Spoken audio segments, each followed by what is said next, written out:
Sí, hay algo que no me calza y es que usted da cuenta de una situación de precariedad en el país, también anuncia estas ayudas y sin embargo tenemos a un ministro de Economía, Lucas Palacios, con la declaración de que si hay una persona que vive sola y que gana 320.000 pesos, le puede alcanzar sin problemas, dijo. Usted, en la forma y además también atendiendo al fondo de esa declaración, ¿qué opina? A ver, yo quiero ser bien clara y bien franca, porque primero conozco muy bien a Lucas.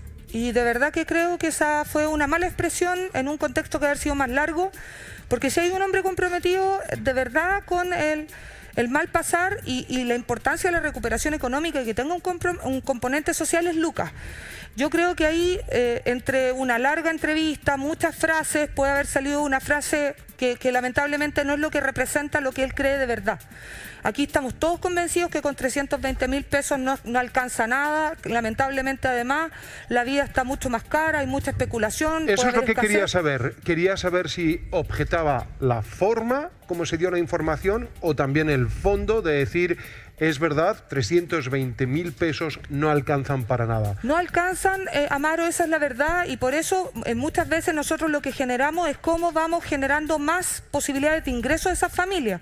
Porque una familia que tiene un jefe de hogar que gana el sueldo mínimo, efectivamente no le va a alcanzar para todo lo que requiere su familia, y eso es una realidad. ¿Y entonces por qué no se ha reajustado este sueldo mínimo? Porque vamos a plantear, y este es el problema, y este es el debate que siempre tenemos todos los años al respecto del sueldo mínimo. ¿Sabe por qué se lo pregunto? No solamente en atención a la cifra, sino porque ese sueldo mínimo finalmente es lo que también determina lo que es, si hay un sueldo bajo, lo que ocurre, ¿verdad?, es que toda la estructura salarial es afectada. Y seguimos en Chile con sueldos bajos. Claro, lo que pasa es que este es el debate que siempre se tiene y donde debemos ponerlo sobre la mesa para ponerlo en el contexto. Cuando el ministro de Hacienda plantea de que este es un año tan difícil porque hemos bajado 1.800.000 empleos, ¿no es cierto? Y por lo tanto lo que tenemos que hacer es recuperar esos empleos. La pregunta es si subiendo el sueldo mínimo que teníamos el año pasado, ¿vamos a lograr o no vamos a lograr recuperar esos empleos que perdimos? Esa es la primera pregunta que uno se tiene que hacer. La pregunta que uno se hace al sumergirse en el sueldo mínimo, se encuentra que 3 de cada 4 sueldos mínimos lo paga una pyme. ¿Ya? 3 de cada 4 sueldos mínimos lo paga una pyme. La pregunta es, ¿cómo están las pymes hoy día enfrentando esta pandemia, post 18 de octubre, después de la pandemia? La gran mayoría lo está pasando pésimo, la gran mayoría no tiene cómo salir adelante y quiere reemprender. Si nosotros le ponemos un sueldo mínimo que no sale del erario del Estado, porque a veces se confunde y se piensa que nosotros queremos poner un sueldo mínimo más bajo porque sale de nosotros. No, esto no sale del Estado y tal vez sería hasta más simple decir que ojalá suban el sueldo mínimo porque no nos afecta. Si sube el sueldo mínimo a las pymes, probablemente esas pymes no van a poder surgir o si pueden surgir van a poder contratar menos gente. Sí, perdona, Polo, solamente quiero hacer hincapié en un aspecto y es que, bueno, hay maneras también de aliviar a las pymes de otro modo. Por ejemplo, en el sector gastronómico, si uno ve lo que ha pasado en Alemania, no es un 19% del IVA, es un 9% del IVA. Ha habido petición también del sector gastronómico, bájennos el IVA y podremos entonces acometer estos desafíos. Hay otros espacios de maniobra que no tienen que ver con mantener los sueldos bajos. A ver, hay varias cosas que se están haciendo para poder generar esta recuperación económica que tiene que ver con efectivamente dar facilidades en el pago del PPM, mejoras en materias tributarias, devolución de impuestos, exenciones de algún tipo, y también se están haciendo obviamente inyecciones y transferencias a través de Cercotec, Corfo y otros planes. Pero en el caso de lo que es el sueldo mínimo, ¿qué planteamos nosotros como gobierno?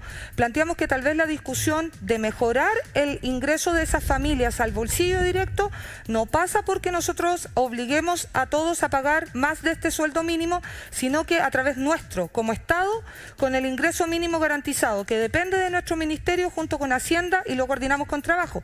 ¿Qué significa eso? Que si no podemos subir el sueldo mínimo bruto para evitar el impacto sobre las pequeñas y medianas empresas, seamos nosotros, a través del ingreso mínimo garantizado, la que suplementemos la diferencia de ese aumento. Eso es lo que planteamos nosotros. Mantengamos este sueldo mínimo que efectivamente no alcanza y suplementémoslo efectivamente con un ingreso mínimo garantizado que sea de inyección directa al bolsillo y no pase por el empleador. Entiendo. Eso es lo que estamos planteando nosotros y ojalá que varios más de esa familia, porque ayer en la encuesta social COVID decía que un porcentaje importante de hogares no estaba trabajando nadie. Entonces lo que necesitamos nosotros ahora es que más gente de su hogar pueda acceder a un sueldo que permita complementar entre todos para que ese hogar no dependa de un sueldo de 320.500 que es el sueldo mínimo, porque si no, claramente ese hogar no le va a alcanzar para poder subsistir. Perfecto. Ministra, me hace usted un favor y es personal. Y yo me interpuse y tenía a Polo una pregunta. Así es que quiero darle el pase a Polo. Sé que la ministra tiene que partir. Es que, a ver, a propósito de la frase del ministro Lucas Palacio, es que uno no puede, claro, hay que mirarla en su contexto, ¿no es cierto? Pero también en un contexto que es mucho más global. Y pareciera sumarse a otras frases muy, muy desafortunadas que hemos tenido desde el año pasado. El tema de las flores, ¿no es cierto?, que había bajado de precio, levantarse más temprano para aprovechar que el metro estaba más barato, que no iba a subir. El tema del propio ministro de Salud, el ex ministro de Salud, cuando dice que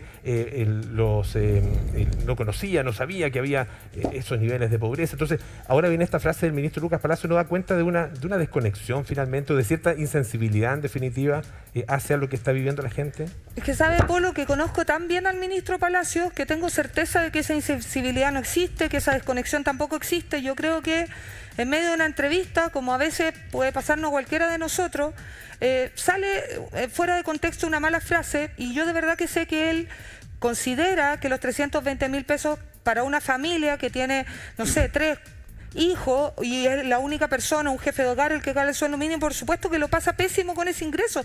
No tenemos ni una duda, por eso creamos el ingreso mínimo garantizado en el gobierno del presidente Piñera, lo estamos aplicando, queremos ver si podemos llegar a acuerdo a través de eso.